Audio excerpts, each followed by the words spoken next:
Bienvenidos al espacio semanal de actualidad sobre protección jurídica y gestión de activos intangibles, en el cual abordamos categorías como propiedad industrial e intelectual, competencia desleal, nuevas tecnologías, derecho del entretenimiento y protección de datos, entre otras, así como novedades sobre promoción y financiación de proyectos relacionados, como convocatorias a concursos, subvenciones y ayudas.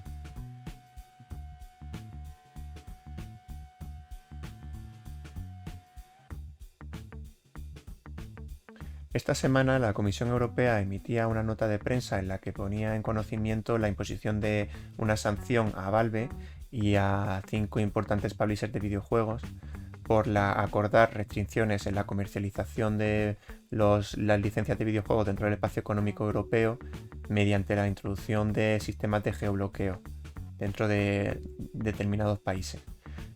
Valve es la propietaria de la plataforma Steam. Es una plataforma a través de la cual se pueden comprar, adquirir directamente e instalar videojuegos en ordenador, pero además la plataforma permite que esta comercialización se haga fuera de la plataforma mediante un sistema de activación de licencia llamado Steam Keys. Estos Steam Keys se distribuyen en el mercado a través de terceros. Aquí vemos, por ejemplo, una página web en la que se puede adquirir el Steam Key de este juego, que luego tiene que ser activado en la plataforma para su instalación. En este caso vemos que el alcance es europeo, se puede activar en España efectivamente y en cualquier otro país europeo. El problema viene porque estos 5 publishers y Steam acordaron que Valve incluyera en los Steam Keys la posibilidad de incluir restricciones a nivel nacional. Y esto pasó principalmente durante los años 2010 a 2015 en países de Europa del Este. Aquí vemos estos países. Entendemos que la finalidad era que esos países tuvieran un precio más bajo y que consumidores de otros países europeos no pudieran beneficiarse de ello y tuvieran que comprar a un precio de mercado superior. Entonces, pues estas prácticas han sido consideradas anticompetitivas ahora por la Comisión Europea, abarcaban 100 videojuegos y bueno, las multas impuestas son estas, que aquí vemos que por la cooperación de las entidades pues se ha reducido significativamente. Vemos que entre un 10 y un 15% únicamente de lo que debería haber sido y poco más. Me ha llamado la atención que desconocía que existe la posibilidad de hacer soplos anónimos de prácticas anticompetitivas. Aquí vemos que existe esta posibilidad. Y bueno, lo cierto es que esta práctica ya no se ve en el mercado, es simplemente un aviso a navegantes, pero lo cierto es que en la práctica a día de hoy no he llegado a encontrar videojuegos que se vendan con restricciones a nivel nacional. Hace algunos meses fue noticia el conflicto existente entre la MPA, la Motion Picture Association, y el sitio web NIAA. Este es el sitio web que consiste en un lugar de búsqueda y rastreo de ficheros BitTorrent centrado en material audiovisual de Asia Oriental. Como vemos, publican principalmente contenido anime. Y ese conflicto pues se abordó hace algunos meses desde una perspectiva, digamos, tradicional, que consistía en identificar a los administradores de la web y a los cuales se les ha enviado requerimientos instando el cese de la actividad. Pero lo que es noticia es que esta semana se está abordando una nueva estrategia que consiste en intentar eliminar el código fuente de la página. Ese código fuente está disponible en GitHub de manera pública.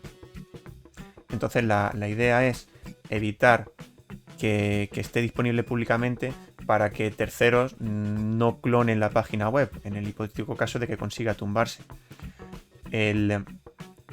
Para ello enviaron un requerimiento a GitHub y ese requerimiento se basa no en infracción directa, pues porque efectivamente el código fuente como tal no es infractor de los derechos de MPA, sino que ese código fuente sirve para, de manera indirecta, asegurar que terceros pueden o facilitar que terceros puedan cometer la infracción.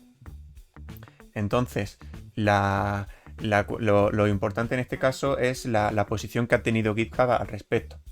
porque GitHub lo que hizo fue, en primer lugar, sí, eliminar el contenido e inmediatamente mandar copia del requerimiento a los administradores de ese repositorio. Los administradores no han respondido, pero a pesar de ello, de motu propio, GitHub ha decidido estudiar el asunto y ha revisado el código fuente para ver si era cierto que había una infracción indirecta. Y ha considerado que no está preconfigurado para la infracción. Es decir, ha revisado el código fuente y ha visto que si tú copias el código fuente y lo utilizas para fines particulares, puedes utilizar ese código para una web que incluye contenido que no es infractor de derechos de terceros. A pesar de que la web NIAA pueda ser sistemáticamente utilizada para ello, puedes utilizarlo para otros fines ese código. Y por lo tanto no va a tumbar el repositorio. De hecho ya está públicamente accesible y lo podemos ver aquí, el repositorio se puede descargar. También fue noticia el hecho de que a pesar de que tumbaron el repositorio, estaba todavía disponible a través de Archive, que ya sabes que Archive es una web que lo que hace es un mapeo de toda la web y va haciendo capturas como pequeñas copias de seguridad de manera periódica. Y dio la casualidad de que tenían una copia de ese repositorio e incluía un enlace en el que a través del cual era posible, que es descargar un archivo zip con el código fuente. O sea, a día de hoy a través de Archive es posible descargar ese código fuente. O sea que aunque tumbasen el repositorio, todavía sería técnicamente posible. O sea, para que veáis realmente lo difícil que es tumbar código fuente. Y bueno, la conclusión, que además GitHub comunicó públicamente cuál es su postura, es que ellos no van a dejar que los desarrolladores de código se vean influidos por cuestiones legales y únicamente van a tumbar aquel contenido que sea totalmente infractor. Es decir, si por ejemplo hay código que está publicado en GitHub en un repositorio que parcialmente es infractor de derechos de terceros, imagina que ha copiado un código de terceros y lo ha incorporado en su proyecto, van a dar la posibilidad a los administradores del proyecto de eliminar esa parte y seguir con el resto. O sea que la posición es muy defensiva de GitHub y vemos que en la práctica es muy difícil conseguir que eliminen que sean eliminados proyectos en su totalidad. La lucha frente a webs que publican contenido infractor de derechos de propiedad intelectual tradicionalmente se ha abordado desde la perspectiva de resolución judicial o extrajudicial de conflictos. Pero en los últimos años también, paralelamente, se está abordando una nueva estrategia llamada Follow the Money, que persigue desincentivar a estos infractores privándoles o minorando sus ingresos procedentes de publicidad, que es la principal fuente de financiación que tienen esta web. Y Wipe es una herramienta que desde hace un par de años está funcionando, que consiste en un listado al que tienen acceso los anunciantes, las agencias de publicidad y sus proveedores de servicio técnico, para evitar que subvencionen estas y al mismo tiempo protejan la reputación de sus marcas. ¿Por qué? Pues porque si una marca paga por aparecer en publicidad online y en lugar de aparecer en una web legítima está apareciendo en una web infractora, el resultado es totalmente opuesto a sus intereses, se daña su reputación. Entonces, pues esa es la aproximación que se persigue. Entonces, este listado se nutre de las aportaciones que hacen los estados, que forman parte del acuerdo, y entonces, para incluirse en el listado tiene que ser webs que tienen la consideración de webs ilegales de acuerdo con la legislación nacional. Entonces, pues, por ejemplo, aquí en España, pues tendría que ser una web que haya sido tumbada pues, por un procedimiento judicial o de la Comisión de Propiedad Intelectual o lo que fuera. Y fue noticia que en septiembre Rusia se incorporó. Y bueno, a través del Servicio Federal de Supervisión de Comunicaciones, Tecnología y Medios de Comunicación, que es el encargado, es como la entidad encargada de gestionar esto, ¿no? Tiene un procedimiento administrativo para tumbar webs, que además para tumbarlas tienen que ser reincidentes, o sea que no es no es algo automático tumbar las webs en Rusia. Y ha sido noticia esta semana que desde la incorporación, fijaos el volumen que manejan, Rusia ha incorporado 1.768 webs al listado. O sea, imaginaos el volumen de webs infractoras que hay en Rusia. Y bueno, así es como funciona el listado. Este listado es de acceso restringido, obviamente, pues para evitar que la gente que quiera acceder a contenido ilícito tenga un repositorio en el que pueda consultar fácilmente. Y por eso es privado. El problema también que ha tenido cierta polémica que sea privado es que podemos encontrarnos países que suban al listado webs que realmente no son infractoras, porque allí tienen una consideración muy muy restrictiva, por ejemplo, y esto fue el caso de Ucrania, que subió erróneamente a la plataforma Twitch a este listado, ¿no? Imaginaos, pues claro, al incluir Twitch en el listado, todas las agencias y marcas y todos los medios que consulten ese listado y lo tengan en cuenta van a dejar de incluir su publicidad en la plataforma Twitch, lo que significa que Twitch percibe menos dinero de manera injusta, ¿no? Entonces por eso es la importancia de gestionar de manera prudente este listado. Esta semana se ha publicado el último artículo de una serie de publicaciones de Confilegal sobre el uso de textos no autorizados por parte de los autores del libro El Tribunal Supremo del Reino de España. Este es un libro que se publicó en 2008 tras suscribirse a un acuerdo de colaboración para la coedición entre el Tribunal Supremo y el BOE. En esta primera edición constaban 6 coautores, aunque Confilegal indica en artículos anteriores que parece que la práctica totalidad del libro fue escrita por María Luisa Román y Matilde Chamorro. Y el conflicto surge porque en 2017 se publica el libro El Tribunal Supremo del Reino de España, Estudio Histórico e Institucional, que es el libro que veis a la izquierda, en el que se reproducen el 88% de los capítulos y el 40% de los apéndices de la obra de 2008 sin la autorización de las autoras. Pues este libro además se publicó como obra nueva y con un ISBN diferente. Aquí podemos ver cómo se está distribuyendo, que consta como primera edición.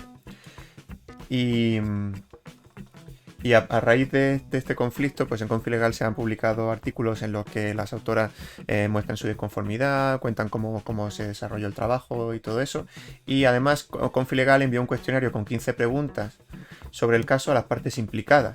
Anteriormente el BOE ya respondió indicando que no tiene nada que ver con la reproducción no autorizada y que únicamente actuó como una imprenta del libro del Supremo.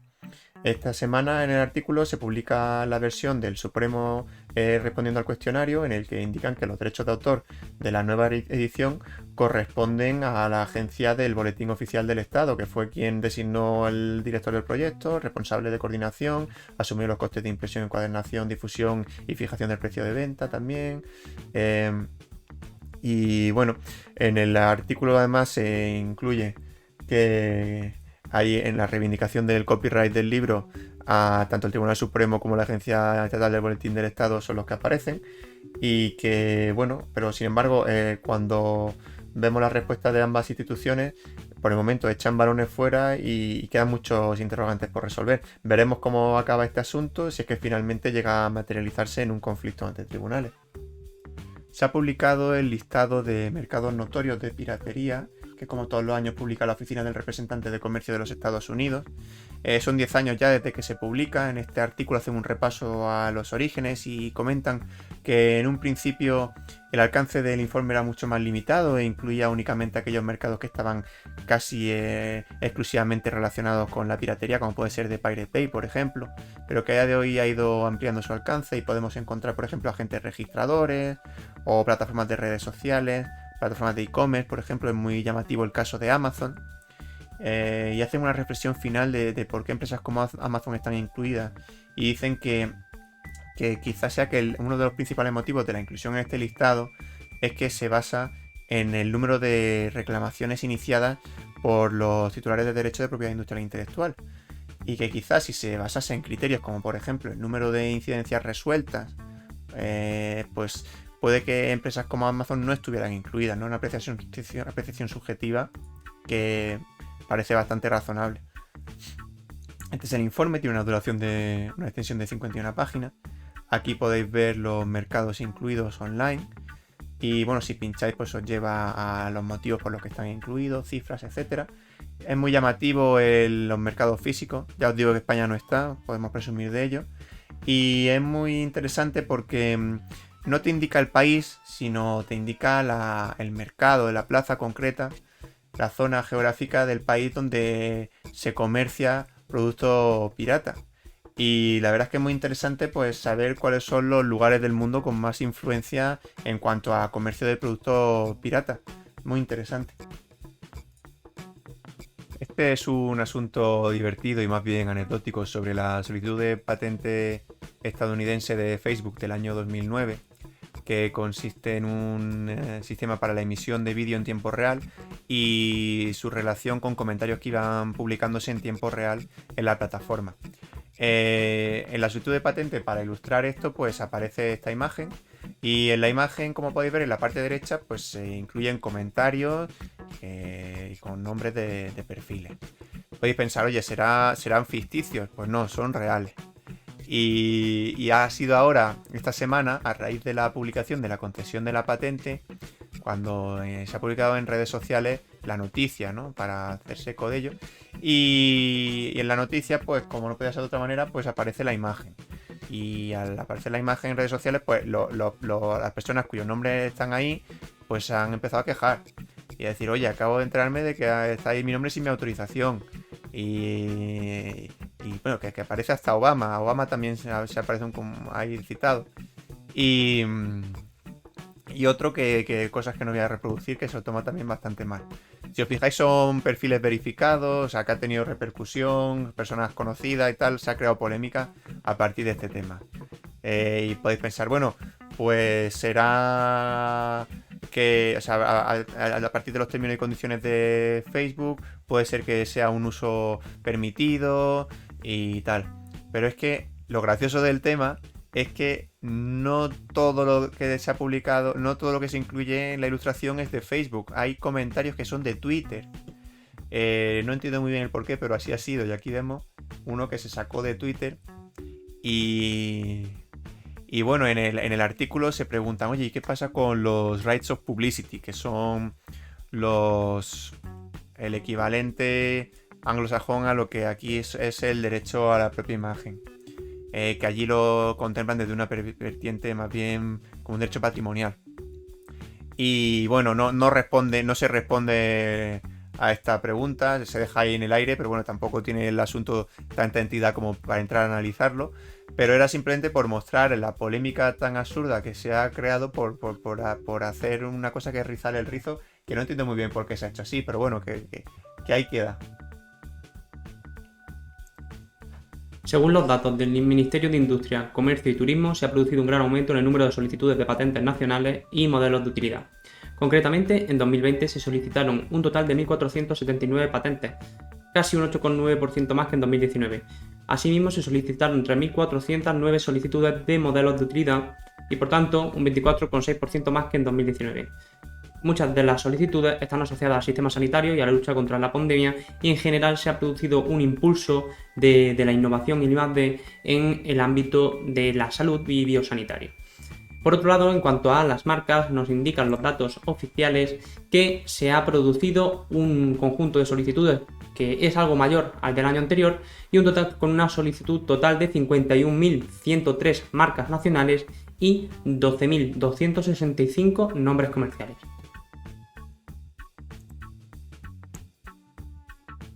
Nos queremos hacer eco de la noticia de IPTango relativa al éxito de WIPO-Proof, que ya ha alcanzado la publicación en 10 idiomas. WIPO-Proof es el sistema de prueba digital que ha establecido la OMPI, es decir, la Organización Mundial de la Propiedad Intelectual, para proporcionar una huella digital de tiempo aplicable a cualquier archivo, de manera que se puede cotejar en el futuro ese mismo archivo para probar su existencia en una fecha y hora determinadas. Esto, por ejemplo, permite probar la existencia de un determinado código fuente en un momento en el tiempo y proporciona, por tanto, prueba fehaciente a efectos de posibles litigios o contrataciones posteriores.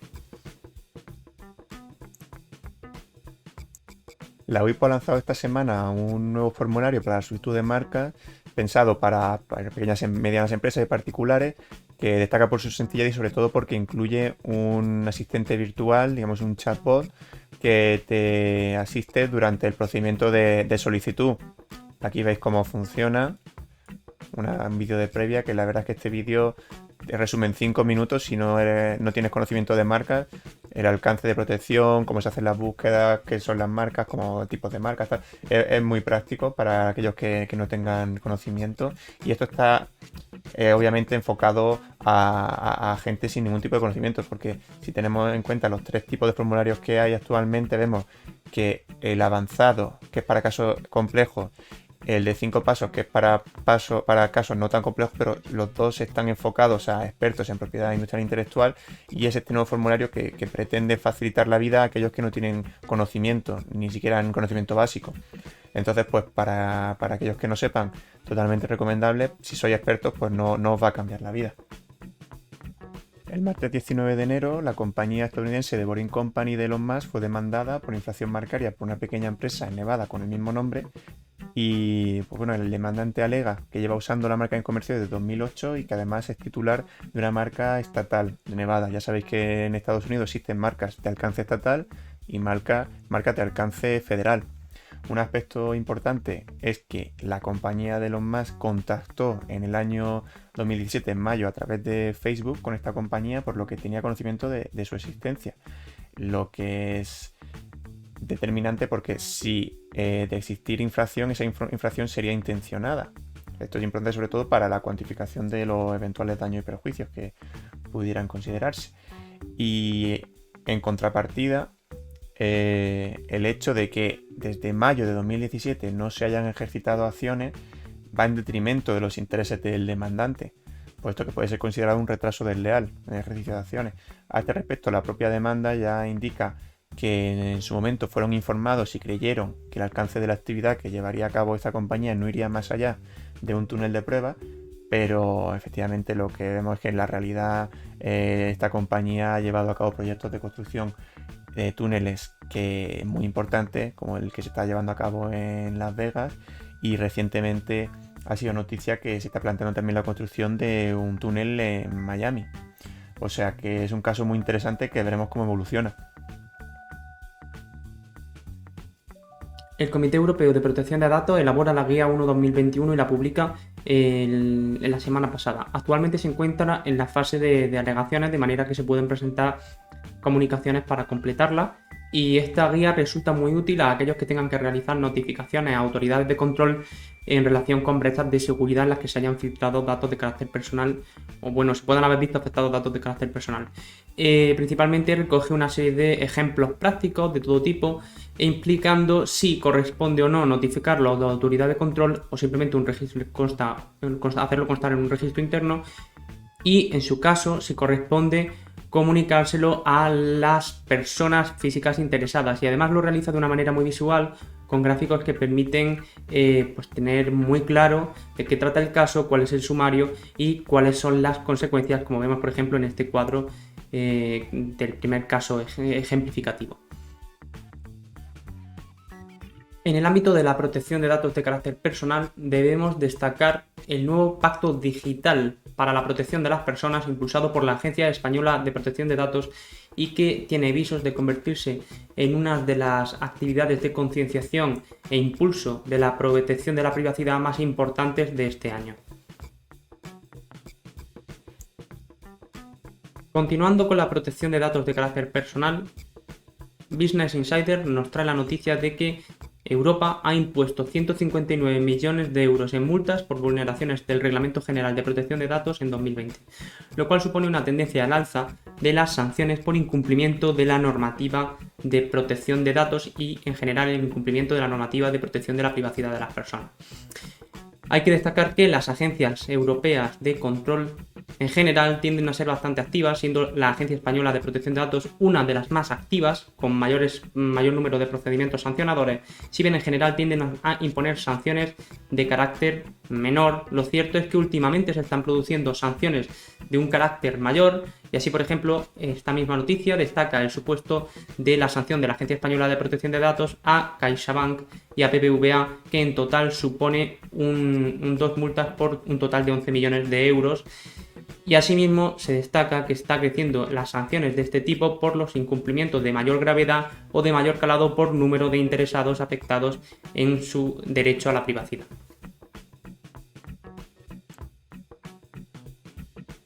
Se ha publicado las bases de la convocatoria ICEX Next 2021. Este programa tiene por finalidad el impulsar la internacionalización de las empresas españolas y busca aumentar las exportaciones. ICEX Next combina el asesoramiento personalizado para el diseño de un plan de negocio de internacionalización con ayudas de carácter económico. Este apoyo económico permite impulsar la promoción exterior por medio de la cofinanciación de determinados gastos. La subvención es de hasta 20.000 euros, en este caso, correspondiente hasta el 60% de la cofinanciación de gastos que se deriven del diseño e implementación de la estrategia internacional.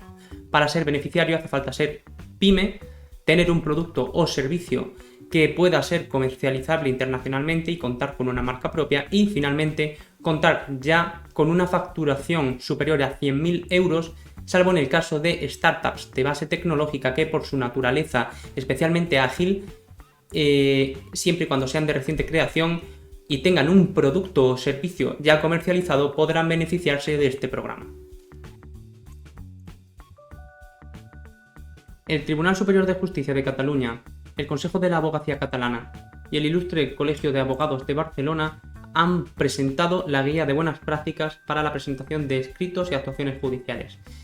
Esta guía de buenas prácticas recoge orientaciones sobre la redacción de escritos, el lenguaje a utilizar con carácter conciso y accesible para los justiciables, y además recomienda extensiones máximas según la complejidad de los asuntos. Así, por ejemplo, para un supuesto de una demanda de carácter de una complejidad media, se recomienda no exceder de los 30 folios, ya que hasta la fecha se encontraban los tribunales con que se producía un uso reiterativo de la jurisprudencia y redacciones excesivas que llegaban a alcanzar los cientos de folios, lo cual impedía al tribunal conocer en profundidad la demanda sin realizar una labor de desglose y síntesis que era excesiva. En la actualidad se recomienda, por tanto, narrar con claridad, incluir numeración, reducir a lo mínimo las citas jurisprudenciales y, en el caso de que se incluyan, recoger la cita completa, la referencia completa a la sentencia base, y asimismo se incluyen recomendaciones para agilizar y optimizar las intervenciones de carácter oral en sala. Bueno, y cómo no íbamos a mencionar el supermediático caso de la semana, que es la sentencia de Thermomix, el producto que comercializa Borberg, contra Lidl, que es la empresa que comercializa el producto competidor Messier Cuisine Connect. Y la verdad es que yo no recuerdo un caso tan mediático, ha aparecido en todos los medios. Aquí hemos citado esta publicación de Expansión pues a modo meramente ejemplificativo, y sobre todo porque es interesante la entrevista que se hace aquí a Carlos Morán, el socio asociado del Faburu, que es quien representa a Berker en este caso, a Borberg en este caso, y hace algunas aclaraciones interesantes, como que pues, por el momento Lidl no está obligado a retirar las máquinas a la venta, sin perjuicio de que pueda hacerlo por precaución. Efectivamente, la sentencia no ha adquirido firmeza y por tanto no ha de hacerlo aún. Y también se abordan unas cuestiones desde la perspectiva de los usuarios que han comprado ese producto Messier Cuisine, qué pasa con ellos. Bueno, que se confirma pues que el producto deberá mantener la garantía conforme a los términos legales, como así hasta ahora, y no puede ser de otra manera. No pueden verse vulnerados los derechos de los consumidores y usuarios al respecto. Y bueno, ya vamos a entrar a analizar la sentencia. Estamos aquí viendo las conclusiones, que en primer lugar, ya sabéis que el medio de defensa habitual en procedimientos por infracción de patente pues suele ser una acción de reconvención instando la nulidad de la patente base. y así ha sido en este caso también. Entonces el primer análisis que se ha llevado a cabo en este caso pues ha sido sobre los requisitos de novedad y actividad inventiva para determinar la validez o no de la patente. Se ha confirmado la validez. Lo más importante, pues ya sabéis, suele ser la actividad inventiva, y en este caso pues se hace un análisis desde el Problem Solution Approach y siguiendo, en este caso se siguen las guidelines de la European Patent Convention. No vamos a entrar a verlo, pero bueno, si tenéis curiosidad pues podéis verlo en la sentencia. Y bueno, una vez que se determina la validez, el siguiente paso es determinar si el producto de MSQuisin con E reproduce la patente. En este caso se determina que así ha sido y que de hecho reproduce todas y cada una de las características de la reivindicación primera. Luego entraremos a comentar de qué manera lo hace. Y pues bueno, en relación a la cuantificación de daño y perjuicios, pues se determinará obviamente en la fase de ejecución, pues todavía no ha adquirido firmeza la sentencia, como ya hemos comentado. Y en el fallo, pues efectivamente se declara la existencia de infracción, se condena a cesar, a retirar, a abstenerse, a indemnizar, al pago de costas procesales. Pero bueno, ya os digo, no ha adquirido firmeza, tampoco vamos a insistir mucho en ello. Y bueno, ya sabéis también que en los litigios de patentes, al ser cuestiones eminentemente técnicas, pues las periciales son fundamentales. Y aquí no podía ser menos. Entonces, a la hora de determinar sobre todo si el producto supuestamente infractor reproduce las reivindicaciones, pues han sido los informes periciales de cada una de las partes los que han entrado a determinar esto.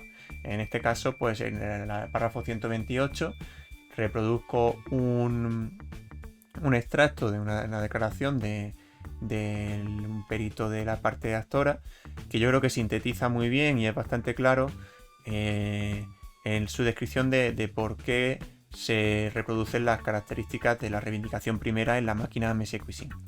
Así que vamos a leerlo. Y dice que no es posible acceder al interior del vaso de agitación o batido mientras la máquina está funcionando en dicho modo, tal y como puede apreciarse en el vídeo. Se ha producido un vídeo que demostraba todo esto, y bueno, tan pronto como la tapa de la máquina es desencajada o removida de su posición, el funcionamiento se interrumpe inmediatamente. En la pantalla de la máquina de cocina se muestra un mensaje explicando esta circunstancia y se enciende una luz roja en el anillo LED del regulador giratorio, advirtiendo de esta incidencia. Entonces, es por esto por lo que el producto MSQuisin recoge la reivindicación. Tampoco vamos a leer la reivindicación porque es complejo entender. Y bueno, este es el motivo fundamental de la existencia de infracción, y veremos si finalmente la decisión es firme o no, y iremos haciendo seguimiento. En el apartado de casos y legislación vamos a hacer comentario brevemente a el hecho de que Schrems II vuelve a estar de actualidad por razón del Brexit. En cierta medida, Schrems II ha venido a suponer un nuevo paradigma en las transferencias internacionales de datos de carácter personal. Destacamos este artículo de Lucentinus porque realiza un análisis muy acertado sobre las consecuencias de las sentencias Schrems I y las causas de anulación del protocolo Safe Harbor, así como del hecho de que Privacy Shield, si bien sustituyó al Safe Harbor, lo cierto es que no resolvió los problemas relativos al acceso a datos de carácter personal por el gobierno de Estados Unidos para la vigilancia sistemática de las personas. Ello supuso que la sentencia Schrems II viniera a hacer caer la eficacia del Privacy Shield, y actualmente, tal y como este también artículo nos destaca, se está estudiando cuál es la posibilidad de transferir datos a Estados Unidos y a otros entes que pueden tener regulaciones similares, incluyéndose la duda de si se podrán en futuro transmitir datos a Reino Unido, suponiendo que adoptara un modelo anglosajón como el estadounidense en relación con la privacidad.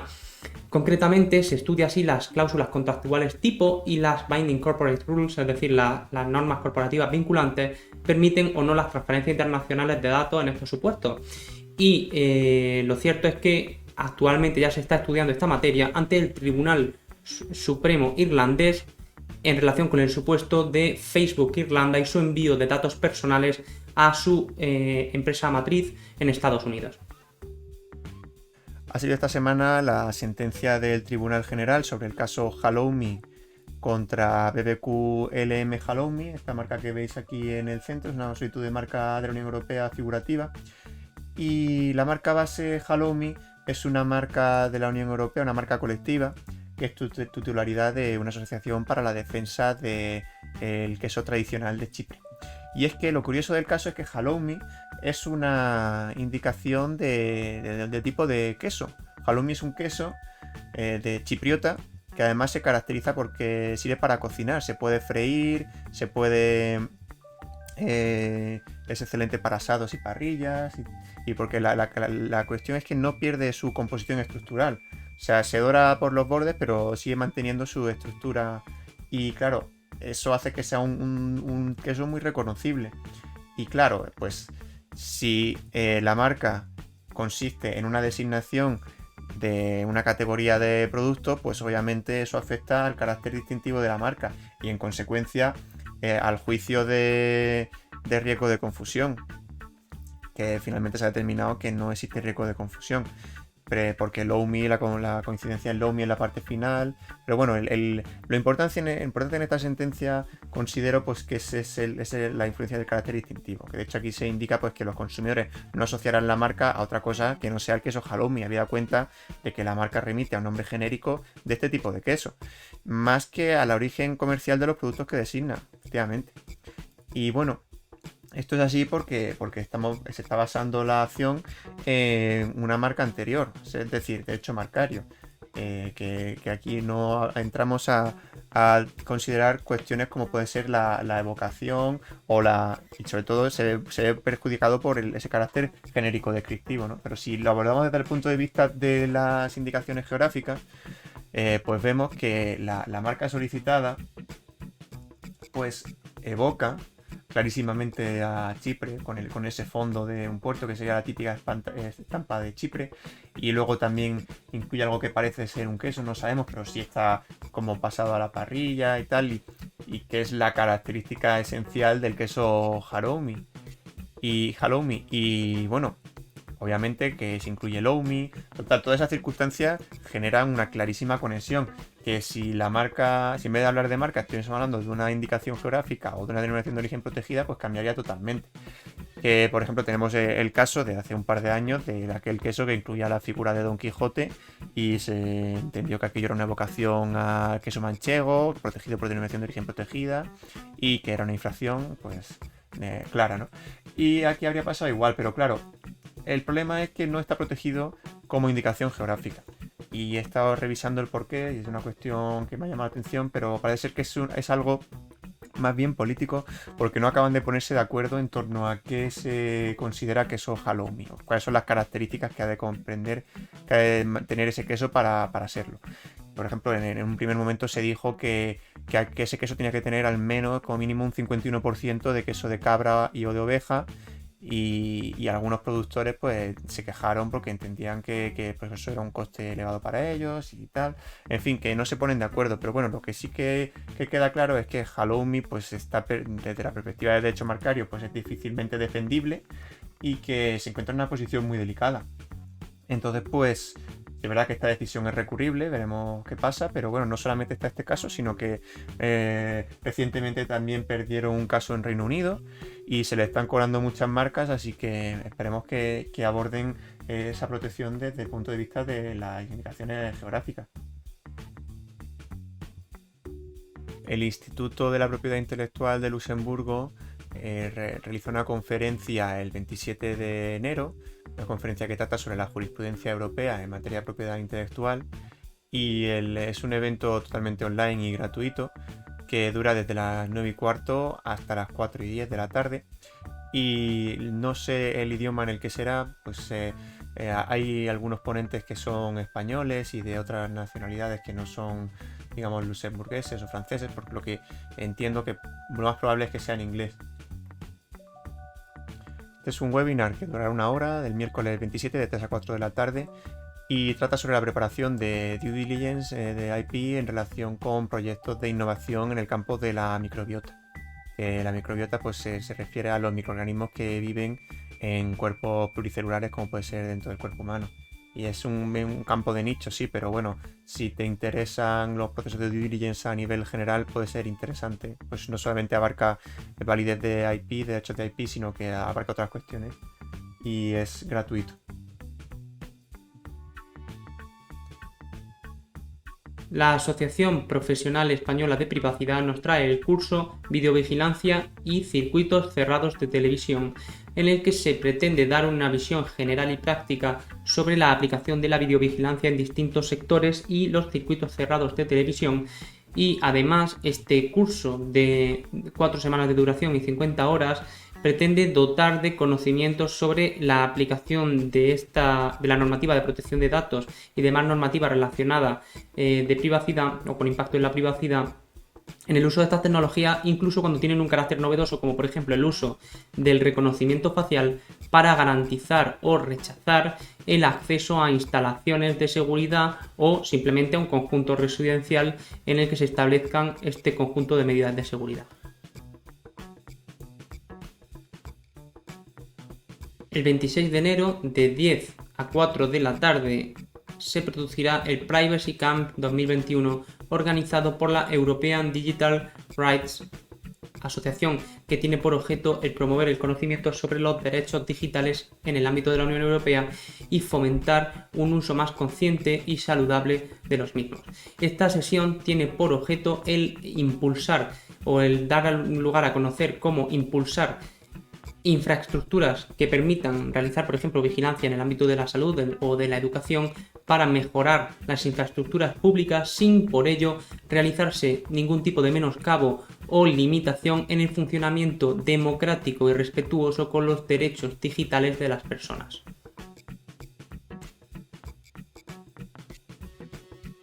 La Fundación Wolters Kluwer y ESADE nos traen en colaboración una sesión sobre modelos alternativos de prestación de servicios jurídicos. El sector jurídico no es ajeno a la digitalización y a la disrupción que se está produciendo en nuestro modelo económico, en el que grandes operadores ven poco a poco segregado su negocio al aparecer pequeños jugadores que tienen un campo de hiperespecialización y uso tecnológico que les permiten prestar servicios con un carácter externalizado por medio del outsourcing o a través de la prestación de servicios por medio de la automatización de procesos con un coste más económico.